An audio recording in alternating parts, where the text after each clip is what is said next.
For our closing plenary this afternoon, we have an excellent speaker. He's already right there. Hello, Bishop. You're going to do announcements first? You're going to do announcements first? One moment. Huh? Do you want to do announcements? Okay. Oh. Announcements? Okay. My mic sounds nice. Okay, check one. Oh, check 1, 2, 3. We said our brains were full. We said. Okay. Go ahead. All right. Okay, the bishop. Bishop Dwayne D. Royster is the political director of PICO, People Improving Communities Through Organizing National Network. PICO is the nation's largest faith-based organizing movement committed to racial and economic justice, with 40-plus federations in 22 states and 5 countries. Bishop Royster was previously the executive director of POWER, which stands for Philadelphians Organized to Witness, Empower, and Rebuild, the PICO Federation in Philadelphia, PA.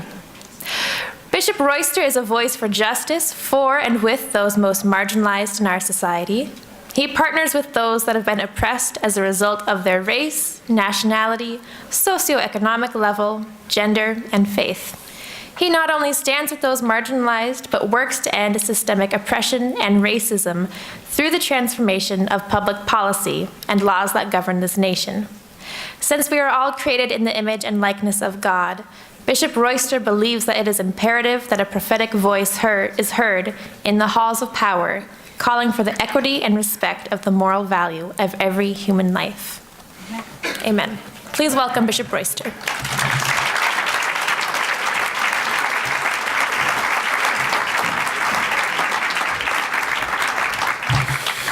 Good evening. I know that this has been a busy few days for you all as you've gathered here in the nation's capital to prepare yourselves to walk in the halls of power on tomorrow. Allow me to suggest to you that the real power does not reside in those halls, but it resides in each and every one of you as you head into that place. That you will go in speaking truth to power and demanding righteousness and justice in the land.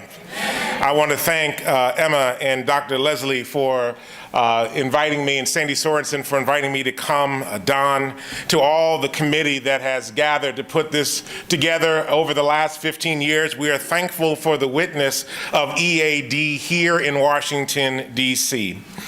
Now, I promised I would be brief. I realize it's Sunday afternoon and we still have a march to do and then prepare ourselves for tomorrow. So if I could just for a few moments just speak to you and share with you, I believe I would like to operate from the theme, change the damn world.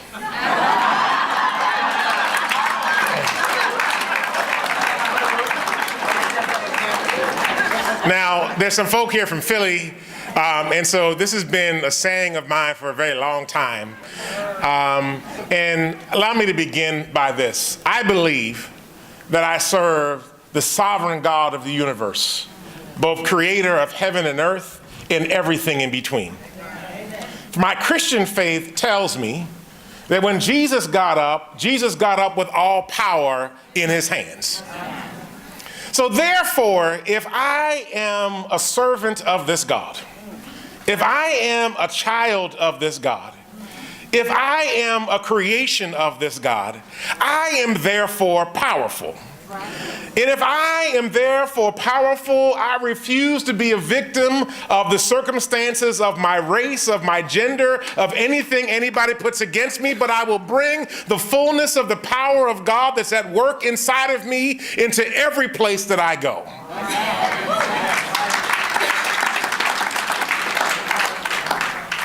We have been wrestling for a very long time because there are few that think they're powerful and they think the rest of us are weak. There are those folk that you will meet and encounter on tomorrow that will assume that you work for them instead of the fact that they work for you. When you go to see your Congress people, when you go to see your senators, when you see and deal with their staff, please remind them they are employees and you are the boss.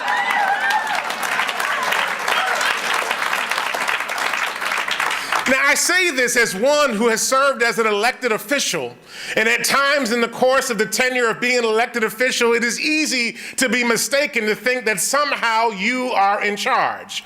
I was reminded every time we had a city council meeting in Norristown, Pennsylvania, when those citizens came to the microphone to press around certain issues, when they called me on my phone in the middle of the week, that ultimately I worked for them, they did not work for me. I want everybody to pat yourself on the shoulder for a moment and say, I'm the boss. I'm the boss. I'm the boss. And don't let anybody tell you otherwise when you get into those offices on tomorrow. It is your country. It is your nation. They work for you. Your taxes pay their salaries. Give yourselves a round of applause. You're the boss. You're the boss. That wasn't how I planned on starting, but since it just seemed to work in that direction. Over the last couple of days, you have spent time talking about racism, militarism, and materialism. And we are caught in a tragic cycle in this country of perpetuating the sins of the past over and over and over again. And I think it is even more painful in this moment that for some of us who thought the country was moving in one direction, we now see that we're moving backwards instead of moving forwards in the direction that we need to move into. The Occupy movement a few years ago when it began to talk about the 99% versus the 1%. And I think the 1% is indicative of the trouble that we have around race and around the military and around militarism that exists in our country. We have too much in the hands of too few. Let me say that again. We have too much in the hands of too few. And as a result of that, there has been perpetuated this notion of a myth of scarcity that exists not only in this country, but around the world. The reality is that if we could learn to be equitable and just with one another, there is more than enough for every person in this world to have what they need to not just survive, but to be able to thrive.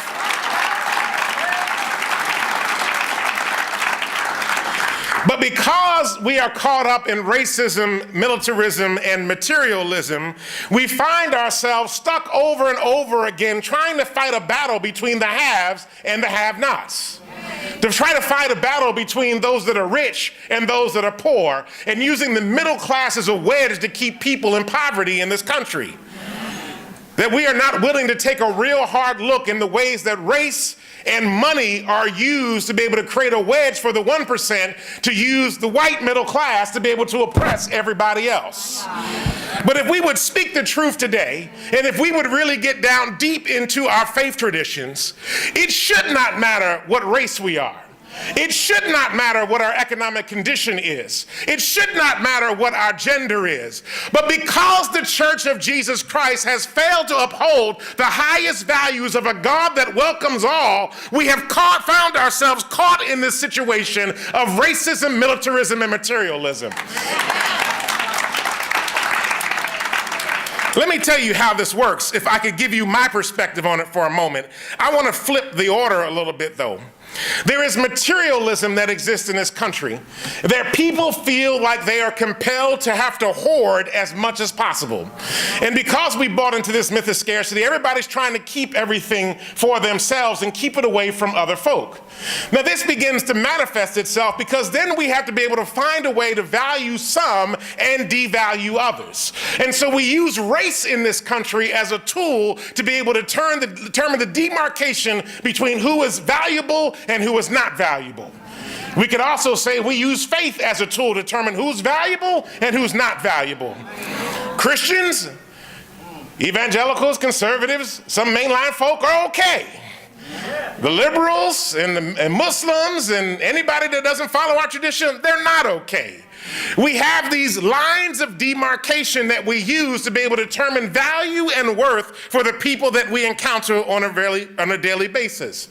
And then it manifests itself in militarism. And when we look at the militarism from the world perspective, we see it that the United States decides that it wants to go into poor countries that have rich resources to be able to pull those rich resources out of those countries for the benefit of a few in this country.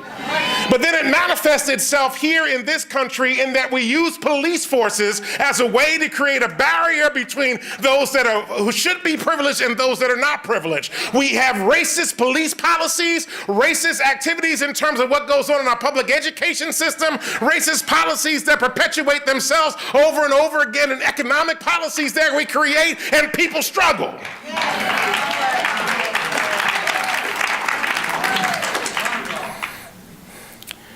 We have seen the birth of the police force. A lot of people don't know that police forces were born out of the slave patrols. Born out of slave patrols that were designed to protect the property of the 1% slave owners against the rest of the 99%. Absolutely, they are still doing that today. When we take a look at what's happening in our country right now, we have come to an age of ethnic cleansing.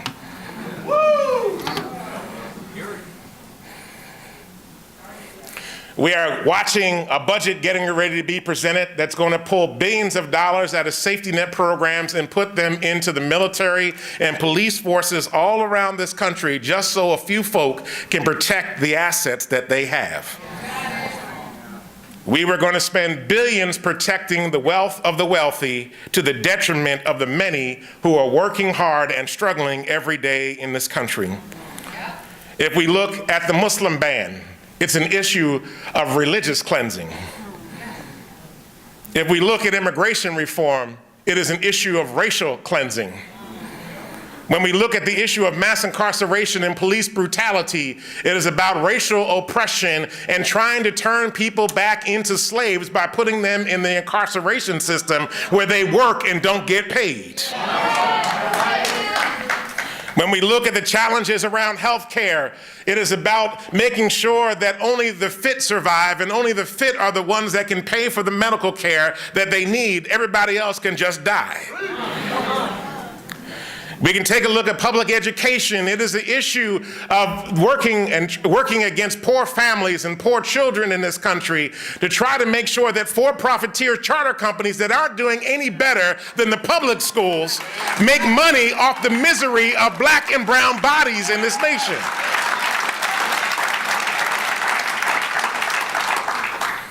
We are watching deeply as work is being done to defund the EPA and the Department of the Interior and take care of the environmental resources.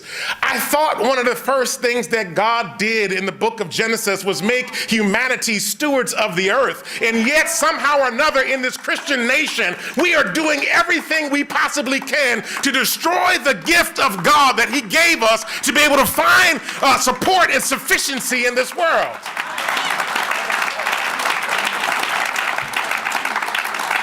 And yet we see that in climate change and environmental conditions are worse in poor and communities of color than they are in wealthy communities across this nation. It is about trying to cleanse our nation. The problem is that this nation was not founded as a white European nation. This nation had indigenous people that were here on this land long before European settlers ever showed up.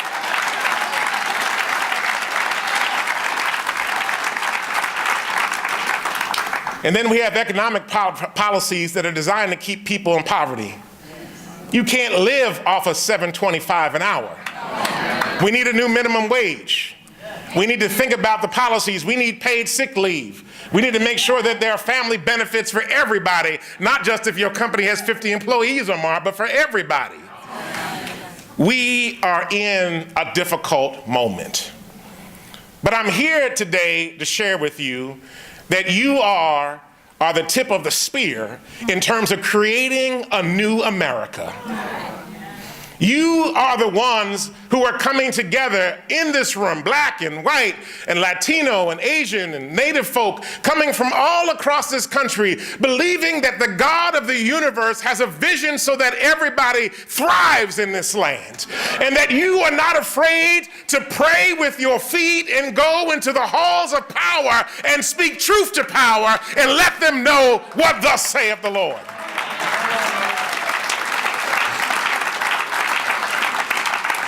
It is absolutely imperative that we understand that this moment that we are in right now is not just a moment, but all of you that are gathered here are standing in a long line of those that have worked diligently throughout the centuries in this nation to provide righteousness and justice. You stand in the line of the abolitionists who fought against slavery in this country, those that fought against Jim Crow in this country. You stand with those that welcomed Irish immigrants to this country when they were struggling. Congregations opened their doors. Congregations opened their doors to slaves that were trying to escape slavery. You are the very ones that opened up your doors to Vietnam conscientious objectors so that they would not be taken by the military. And you are the ones right now who will stand and open your doors to those that are struggling, those that are being sought by the police, those that are being attacked because of being activists. You are the tip of the spear of transforming this nation into what it was designed to be in the first place.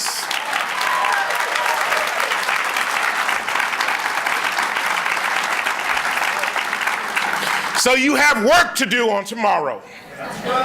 But tomorrow is not enough. You have work to do on Tuesday.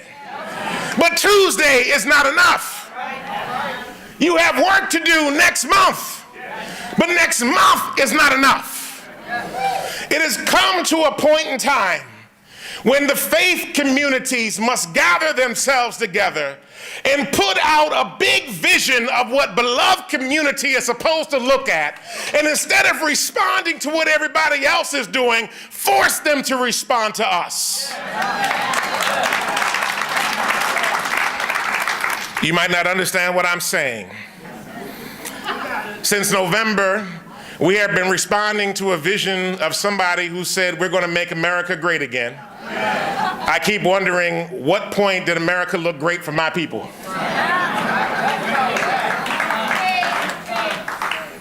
I don't want to go back to where we came from. I want to go to the place where God ultimately desires for us to exist.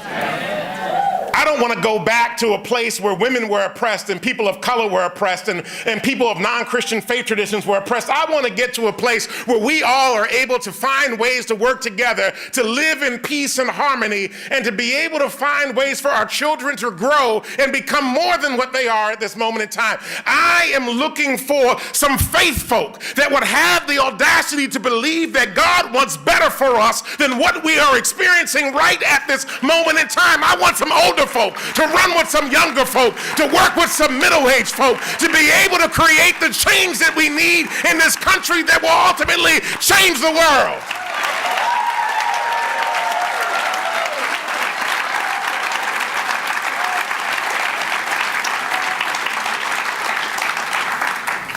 But it doesn't just happen by praying in our pews.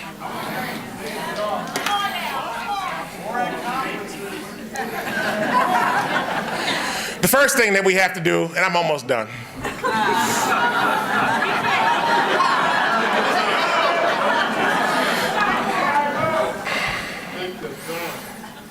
The first thing is that we have to have a conversation about power.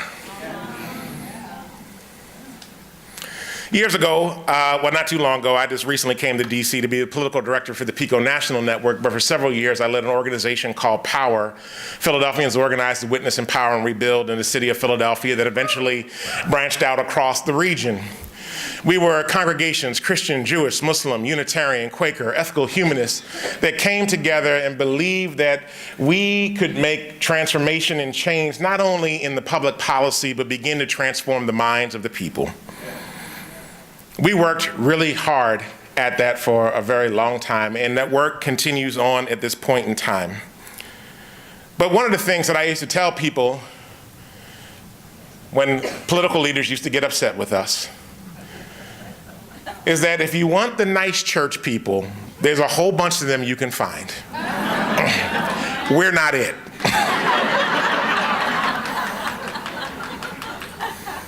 There's a point to which we have to have an honest conversation with ourselves about how power moves in this country and how we are supposed to move powerfully.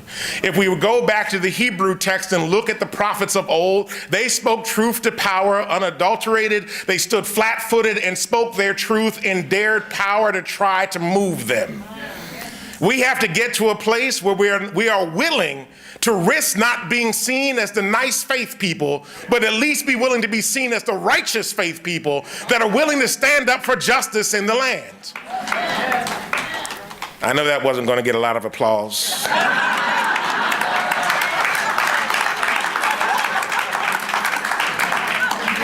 writing it down. We have a sick relationship with power. And somehow or another, we feel like it's our responsibility to abdicate power to God only, and God, if God wants to change it, will come through and change it without our working with him. But the reality is that every time great change has occurred in the text and even in human history, it has been human beings in partnership with the divine that have created that change. There are prophets and prophetesses that were willing to stand up and risk ridicule, risk being called out of their names, risk being called everything but a child of God, risk being called heretics so that justice could come down.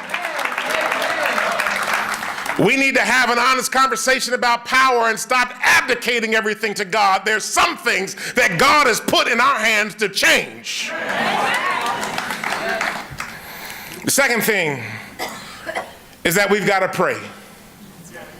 But we need to pray with our feet and worship through our actions. Y'all missed that one. I'll come back to that. You have to pray with your feet. Both Frederick Douglass and Rabbi Joshua Abraham Heschel both said that they were praying with their feet when they were doing the work of abolitionist work for Frederick Douglass and when Rabbi Abraham Joshua Heschel was marching with Dr. King. They said, praying with your feet. When you go into the halls of power on tomorrow, you should see the work that you're doing as an act of prayer. Yes. You should see the work that you're doing as an act of worship. In understanding that you are operating on behalf of the divine in human spaces to bring about God's justice in the land, you ought to see the actions that you take. Whether you're doing civil disobedience or a gathering of large folk like this, that every time you gather together, it's not just a plenary, but it's an act of worship to the God that created you. And that when you're holding one-to-one conversations, when you're writing letters, when you're making phone calls, it is an act of worship to the God that created you, that desires you to be a good steward of this world and making it better than what it is at this time. You worship and pray with your feet and through your actions. You must learn to speak truth. First, to yourself. In the world of organizing that I come from, we have a saying that the first revolution is internal. Some of us have to confront our patriarchy. Some of us have to confront our racism, our implicit bias, our privilege. Some of us have to confront the fact that we are so caught up in our money, we can't see anybody else. Checking our stock reports on a regular basis, making sure that our 401k, 403bs, and our pension plans are appropriately gathering the money, not concerned about where those investments are going and who's being hurt in the process. We must speak truth, beginning with ourselves and then to others. Next, we have to hold the whole. If there are policies being created in this country that do not work for everybody, then we should not support those policies. Let me say that again. If a policy only works for you and yours and nobody else, then it's an unjust policy. We're watching as they try to decimate the Affordable Care Act right now. In reality, only rich folk will be able to benefit from the new whatever the AHCA, whatever they call it, that's going to come down the road. It is an unjust policy because it will take for those that are struggling the deepest, who need health care often the worst. It will not allow them to have the resources that they need. We have to learn to hold the whole. Yes, you might make $100,000 a year, have a single home, have money in your 401k or 403b plan. You might have a thrift savings plan if you work for the government. You might have everything you need. Your kids are grown, they're doing okay. But if the policies that are coming down this way do not work for your neighbor that's across town or across the tracks or around the corner, then you have an obligation to stand up and say, this is not right.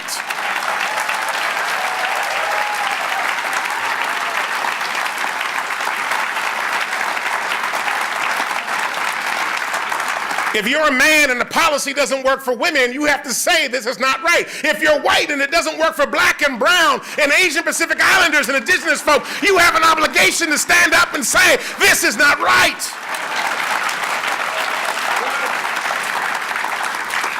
We must hold the whole so that everyone is able to thrive. Next, we have to advocate and organize. Advocacy is good, but it doesn't necessarily mean you have to come in deep contact with those that are suffering the deepest.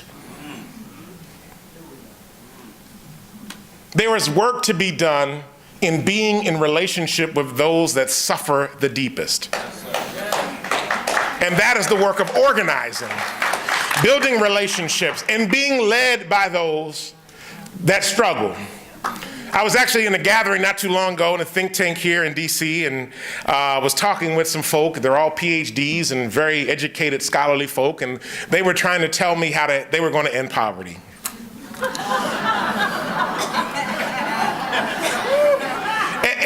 And I said to them at one point, I'm like, have you all actually talked to any poor people?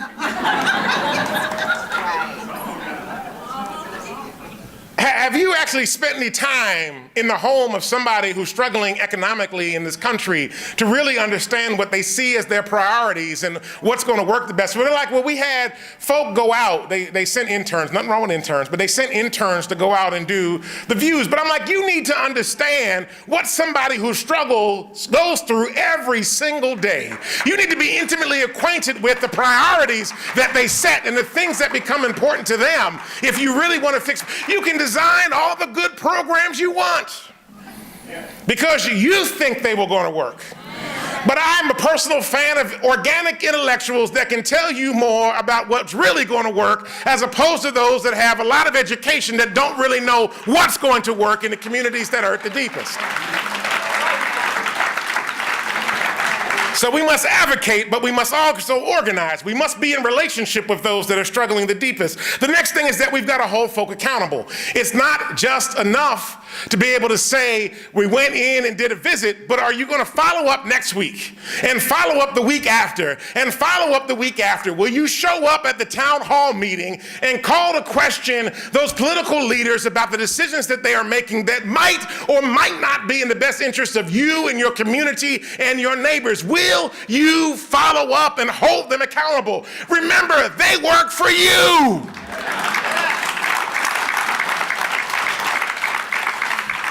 And if it doesn't work, then just write them a pink slip.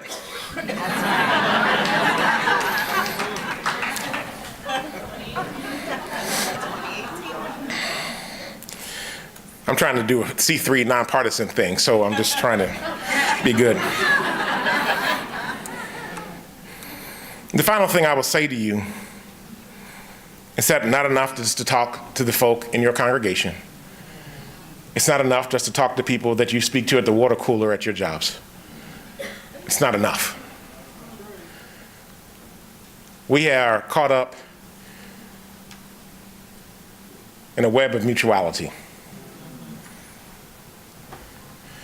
But somehow or another, we have been taught that the web doesn't exist and that folk can pull themselves up by their bootstraps. There's nobody in this country that has ever pulled themselves up by their bootstraps.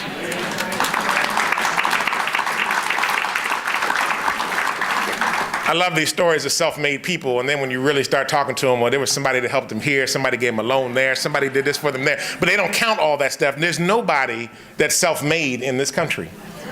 There's nobody that's self-made in this world. But we have to engage our communities, engage our community members that don't look, act, think, or behave like us.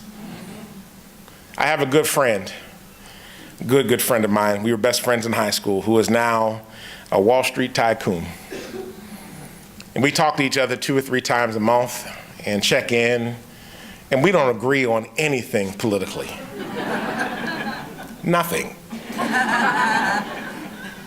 But one of the gifts of being able to engage with him on a regular basis is that I have been able to have some influence over him in terms of thinking through the long arc of the work of justice. It might not come as fast as I want it, but God is doing something in the midst of it. God is definitely doing something in the midst of it to be able to build that relationship. I remember when he bought his house that he lives in now, he bought it from the president of a Fortune 500 company, and we were talking about it. And he's African American, and I said, I can't believe you moved in that neighborhood. I said, you know, how are your neighbors treating you? And he said, they don't care about anything but green. I said, okay. Sometime later, when Ferguson breaks out, and we're having conversations, he's got 3 boys, young black men. The conversation begins to turn. When he was telling me about his new Porsche that he was driving down the turnpike and was pulled over by 5 cops, the conversation turned. We have to be willing to build relationships across lines because we are caught in a web of mutuality. And that ultimately what affects one affects us all. Our world will die if we do not stand up and fight.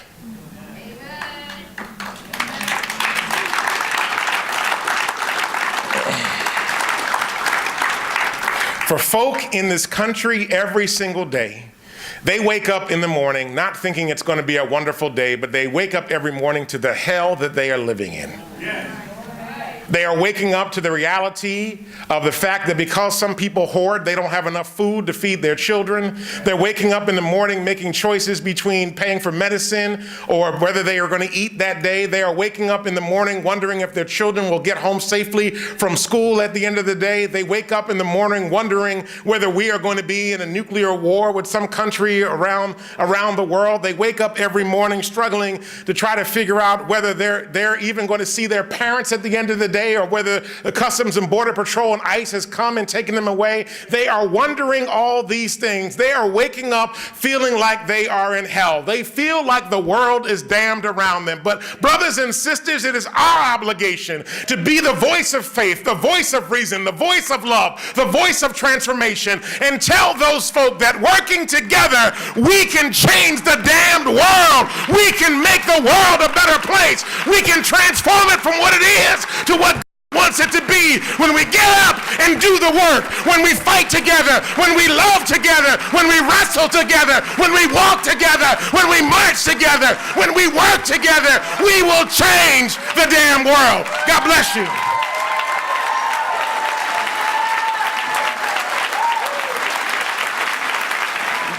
Let us stand on our feet as we get ready to dismiss. Okay, turn to your neighbor and say, thank you so much. Thank you so much. Turn to your other neighbor and say, God bless you. God bless you, neighbor. All right, let us look to heaven. Gracious and eternal God, our creator, our sustainer, our redeemer, we bless you for this time of sharing that we've had. We bless you for the way that you have been with us as we've gone from session to session and from workshop to workshop, as we've talked, as we've reasoned, as we've been stretched. Thank you, Lord. We don't take it for granted that you brought us together in this space to be charged up, to go forward, to do your will and your way. So we ask now, God, that as we leave this space, ready to go out on your behalf, soldiers in the right kind of army, that we will go forth with power, with authority, and with might, that we will not back down, that we will not be silent, that we will not stay still until freedom comes. So we bless and honor you now, oh God. We ask that every person who is traveling would be granted traveling mercies, that you would dispatch angels on their behalf, that you would seal in the name of Jesus every seed that has been planted, every seed that has been watered, and we know you will give the increase as they go back to their churches and their communities, and we will see transformation and change so that the building of your kingdom on earth, so that the beloved community will be evident in our own eyes. And now unto God, who is able to do exceedingly abundantly above all that we ask or think, according to the power that works in us. To God be glory in the church by Christ Jesus to all generations forever and ever. Amen. Amen. God bless you. Go in peace.